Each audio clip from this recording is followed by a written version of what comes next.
बिस्मिल्लाहिर्रहमानिर्रहीम। Next lecture number 8 24/6/2020 electron affinity next हमारा topic है। और इस टॉपिक के अंदर हम देखते हैं कि सबसे पहले इलेक्ट्रॉन अफिनिटी होती क्या है। इलेक्ट्रॉन अफिनिटी के लिए इलेक्ट्रॉन अफिनिटी को हम जो है वो EA से ज़ाहिर करते हैं। इलेक्ट्रॉन अफिनिटी का मतलब होता है जी, इलेक्ट्रॉन का मतलब तो इलेक्ट्रॉन ही हो गया। अफिनिटी का मतलब उल्फत के मीनिंग्स में आता है, ठीक है, चाहत के मीनिंग्स में आता है अफिनिटी, एटम की इलेक्ट्रॉन के लिए उल्फत। अब एक्चुअली यहाँ होता क्या है कि ये हमारे पास कोई भी एटम है और इस एटम के सेंटर में पॉजिटिव चार्ज है और उसके बाहर इलेक्ट्रॉन्स होते हैं और ये रेशो इक्वल होती है, बराबर होती है। अगर किसी एटम के पास +1 है तो उसके पास इलेक्ट्रॉन भी -1 में यानी आ जाएंगे और A=0। तो ये एज ए होल जो है एटम न्यूट्रल होता है। इसके ऊपर H पॉजिटिव, जिस तरह से हम इसको H कह देते हैं, तो ये हमारे पास एक न्यूट्रल होगा। अगर क्लोरीन का केस है तो क्लोरीन के केस के अंदर नेगेटिव के 17 और पॉजिटिव के 17 ही प्रोटॉन इलेक्ट्रॉन और A=0। तो एज ए होल क्लोरीन जो है वो न्यूट्रल पार्टिकल है। जब कोई भी इलेक्ट्रॉन यानी नेगेटिव पार्टिकल इस न्यूक्लियस के करीब आता है, इस एटम के पास आता है, इसका न्यूक्लियस इस इलेक्ट्रॉन को अपनी तरफ अट्रैक्ट करता है, कशिश करता है, जिसकी वजह से ये इलेक्ट्रॉन इस शेल का हिस्सा बन जाता है। आने वाला जो इलेक्ट्रॉन है उसकी एनर्जी जो है वो हमेशा हाई होती है। उसकी एनर्जी फॉर एग्ज़ाम्पल अगर 15 है, 15 है तो शेल की एनर्जी जो है वो उससे कम होगी। अगर शेल की एनर्जी 10 है तो एक्स्ट्रा एनर्जी कितनी बन गई? 5 बन गई। जैसा कि आपने बोहर एटॉमिक मॉडल में पढ़ा था कि जब इलेक्ट्रॉन बाहर वाले शेल में जाते हैं एनर्जी को अब्जॉर्व करते हैं, जब बाहर वाले शेल से आते हैं तो एनर्जी को, एक्स्ट्रा एनर्जी को रिलीज़ करते हैं। तो इलेक्ट्रॉन जो आने वाला है उसकी एनर्जी हाई है, जहाँ आ रहा है उस पोजीशन की एनर्जी कम है। तो जो एक्स्ट्रा फ़र्क आ रहा है 15 का 10 का जो फ़र्क आ रहा है वो 5 बन रहा है। ये जो 5 एनर्जी होगी वो in the form of radiation यानी एनर्जी की शक्ल में ये जो 5 एनर्जी होगी यहाँ से रिलीज़ हो जाएगी। ये जो रिलीज़ होने वाली एनर्जी है, इस एनर्जी को हम एक नाम देते हैं, स्पेसिफिक नाम देते हैं और इसका नाम रखते हैं जी इलेक्ट्रॉन अफिनिटी। एटम की इलेक्ट्रॉन को अफिनिटी यानी अपनी तरफ कशिश करने की वजह से जो एनर्जी रिलीज़ हुई है उसको हम इलेक्ट्रॉन अफिनिटी का नाम देते हैं। और ये एनर्जी जो है वो यहाँ से रिलीज़ हो रही होती है और मोस्टली ये एक्सोथर्मिक होती है। देखें यहाँ पे जिस एटम के अंदर इलेक्ट्रॉन आ रहे हैं वो पहले तो न्यूट्रल था। जब इलेक्ट्रॉन आ गया तो उसके अंदर इलेक्ट्रॉन की तादाद में इजाफा हो गया। जैसा कि क्लोरीन है, जब इसने एक इलेक्ट्रॉन ले लिया, पहले इसके पास 17 इलेक्ट्रॉन थे, अब 17 नहीं रहे, 18 हो गए। लेकिन इसके शेल न्यूक्लियस को कुछ नहीं हुआ। न्यूक्लियस के अंदर इलेक्ट्रॉन प्रोटॉन अभी 17 ही है, लेकिन दोनों को अगर प्लस करें तो आंसर आता है -1। इस वजह से इस क्लोरीन के ऊपर -1 लिख दिया जाता है। और ये एटम जिसमें इलेक्ट्रॉन आया है इसकी भी पोजीशंस हैं। जिस तरह से पहले आपने कुछ पॉइंट्स हैं, एक तो आइसोलेटेड एटम होना चाहिए और दूसरी इसकी कंडीशन क्या है कि ये गैस की फॉर्म में होना चाहिए। तब इसमें जब एटम आएगा तो उस दौरान जो एनर्जी रिलीज़ होगी उसको इलेक्ट्रॉन अफिनिटी कहेंगे। इलेक्ट्रॉन अफिनिटी की डेफिनेशन हमारे पास क्या है जी? The amount of energy which absorb और evolve when an electron is added to neutral isolated gaseous atom to form a anion। यानी इसके अंदर या न्यूट्रल एटम के अंदर एटम जो है वो न्यूट्रल है, अकेला है, गैस की फॉर्म में है, जिसके अंदर इलेक्ट्रॉन जो है वो ऐड हो रहा है। उस दौरान जो एनर्जी अब्जॉर्ब हो रही है, रिलीज़ हो रही है, उस एनर्जी को हम इलेक्ट्रॉन अफिनिटी कहते हैं। मोस्टली फर्स्ट जो हमारे पास फर्स्ट इलेक्ट्रॉन अफिनिटी होती है वो रिलीज़ होने वाली एनर्जी ही होती है, उसको नेगेटिव साइन के साथ ही लिखा जाता है और वो एक्सोथर्मिक होती है। दोबारा से सुन लें, first electron affinity is the exothermic process. Release होने वाली एनर्जी है उसको हमेशा नेगेटिव साइन के साथ लिखेंगे। जब किसी एटम के अंदर, जैसा कि ऑक्सीजन है, उसमें हमने फर्स्ट इलेक्ट्रॉन ऐड किया तो ये इसकी फ़र्स्ट आयोनाइजेशन इलेक्ट्रॉन अफिनिटी कहलाएगी। इस दौरान एनर्जी 142 किलो जूल पर मोल रिलीज़ होती है।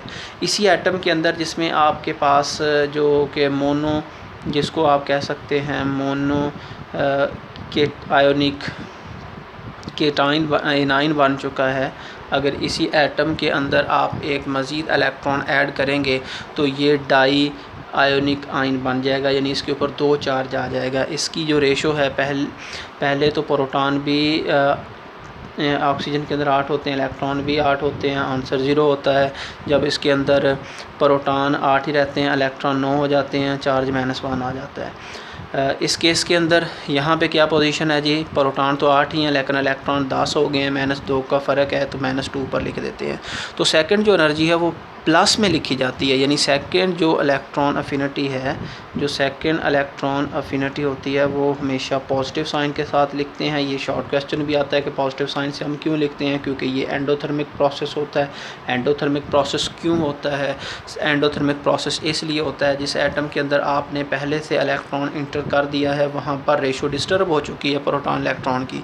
अगर आप मज़ीद इलेक्ट्रॉन ऐड करना चाहते हैं तो ये इलेक्ट्रॉन ऐड नहीं होगा।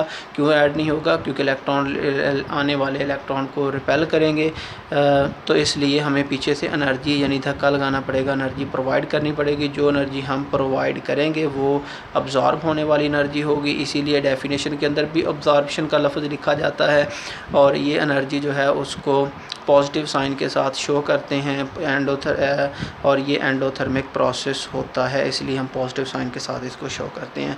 तो ये थी हमारे पास इलेक्ट्रॉन अफिनिटी।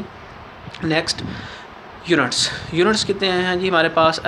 2 ही यूनिट हैं, वो पहले वाले इलेक्ट्रॉन वोल्ट और किलो जूल पर मोल। उसके बाद आ जाता है next factors which effect on electron affinity. कौन कौन से फैक्टर हैं जो इलेक्ट्रॉन अफिनिटी पे इफ़ेक्ट करते हैं? तो पहला फैक्टर है जी न्यूक्लियर चार्ज। सेम वही चीज़ें हैं जो आयोनाइजेशन एनर्जी में पढ़े थे, ये हमेशा याद रखें, यहाँ से टॉपिक कॉमन हो जाएगा।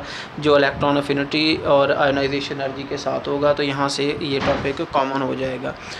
Nuclear charge directly proportional electron affinity होता है। इलेक्ट्रॉन न्यूक्लियर और एटॉमिक साइज़ इन्वर्सली प्रोपोर्शनल होता है इलेक्ट्रॉन अफिनिटी के। जैसे जैसे एटम का साइज़ बढ़ता जाता है उसकी इलेक्ट्रॉन को कशिश करने की सलाहियत कम होती जाती है।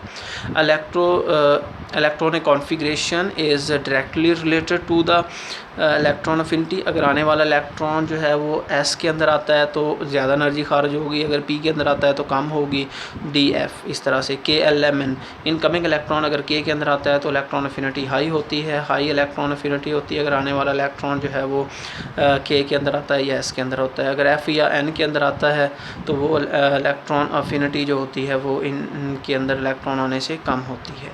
उसके बाद हम नेक्स्ट चलते हैं जी, periodic trend in the electron affinity in the periodic table. तो पीरियड्स के अंदर इसका क्या रुझान होगा जी? Left to right electron affinity increase in a period. In एक पीरियड के अंदर इलेक्ट्रॉन अफिनिटी जो है वो लेफ़्ट टू राइट इंक्रीज़ करती है। और यही बात जो थी आयोनाइजेशन एनर्जी के अंदर भी ऐसा ही था, आयोनाइजेशन की एनर्जी भी इंक्रीज़ हुई थी और ये भी इंक्रीज़ होती है। हम इसकी वैल्यूज़ को भी देख लेते हैं। लिथियम की आयोनाइजेशन इलेक्ट्रॉन अफिनिटी 57 होती है। हाँ जी, यहाँ पे एक वेरी इंपॉर्टेंट पॉइंट है, वो सबसे पहले समझ लें, बाकी बातें बाद में।